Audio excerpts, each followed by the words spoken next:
For more on this, we're now joined by Thamsanqa Malinga, a political analyst, and he joins us via our video link to discuss this a bit more further. Thamsanqa, thank you so much for joining us this evening here on SABC News. Of course, we saw that announcement coming up from the IEC saying that their last and final voter registration will be held next year in February. What does this say about the state of readiness to actually hold elections in the country? Good evening, Berlin. Good evening to your viewers. I think the fact that they announced it for earlier in the year, especially for February, says to us that the IEC is actually even putting pressure on the president to say that they are quite ready, especially given the fact that we've seen that they have now gone past the two cases that were at the apex court.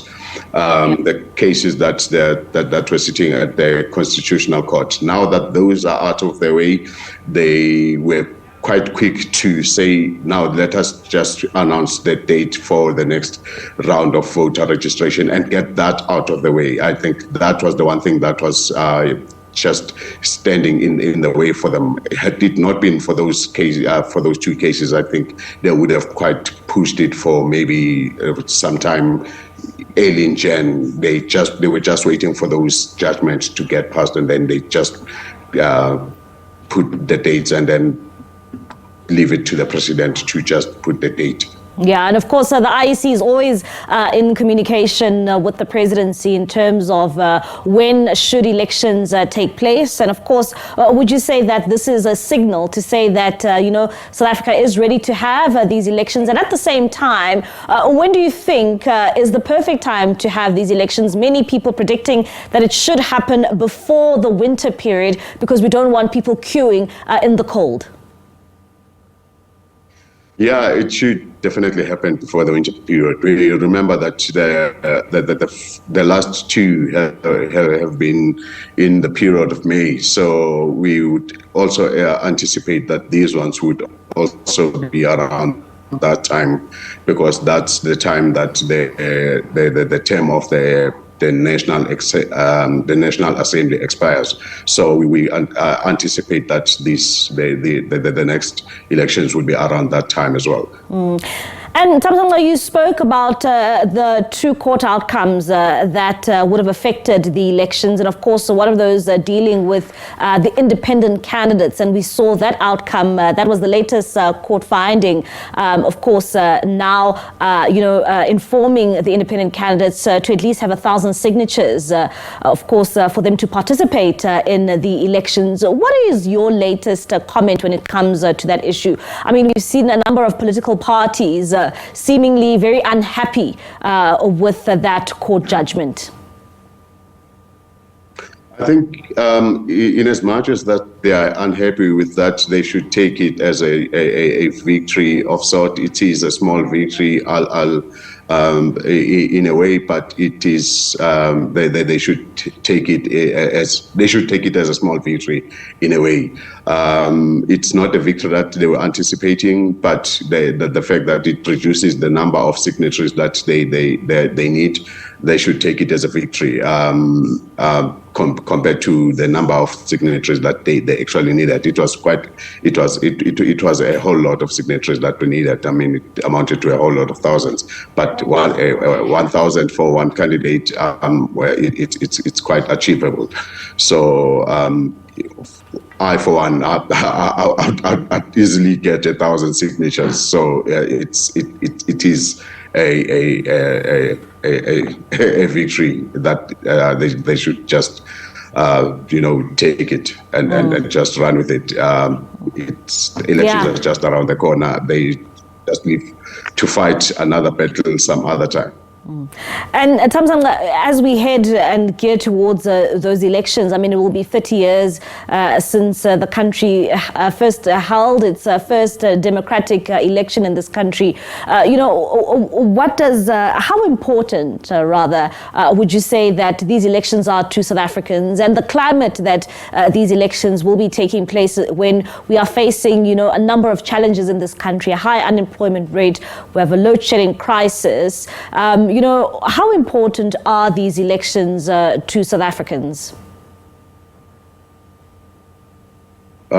These elections are a turning point for South Africa. Like you're saying, we are facing a myriad of problems. We are facing a problem of, a country that is either going to collapse or a country that's going to face a rebirth. So these elections are just elections that need us as a voting citizenry to say, we either go out and say to ourselves, we're going out and we going out to saying it's a rebirth, or we staying back and just let the country collapse. Hence, it hinges largely on the youth vote. Earlier on, your bulletin says there is just a huge apathy on the youth in terms of seeing that there's nothing that is happening. So especially in Gauteng and KZN, and if you look at the registration statistics for November, it's largely Gauteng and KZN that are leading in terms of young people that have been registering. So that tells you that these elections are hindering largely on young people. They are going out there, and it tells you that it's going to be a huge turning point for South Africa. These elections are quite important. It's going to be a point where we're saying either the country is just facing a rebirth, or the country is just going And Thamsanqa, we've heard facing death on numerous occasions when it comes to the performance of the current ruling party, the ANC. And I mean, we've been told by some experts that they may even dip below 50%. When it comes to coalitions and how we've been dealing with coalitions in our municipalities, do you think that South Africa is ready to deal with a coalition at a national level? Well, I'm very skeptical in terms of South Africa being ready to deal with coalitions. Looking at how it's been happening at municipal level, we are not a country that's ready, honestly, to deal with coalitions. It's been a mess at municipal level, and to be quite honest, I don't think it's gonna work out at national level. We are not matured. We failed even with our first coalition in 1994 with the Government of National Unity. Let us be honest. But it's not a matter of let's just cancel it, as the president likes to say. All right. It's a matter of let us head and learn. All right, then Thamsanqa, thank you so much for your time here on SABC News this evening. That is Thamsanqa Malinga. He is a political analyst. They're just giving us his comments when it comes to that announcement by the IEC saying that the final and last voter registration will be taking place in February in 2024.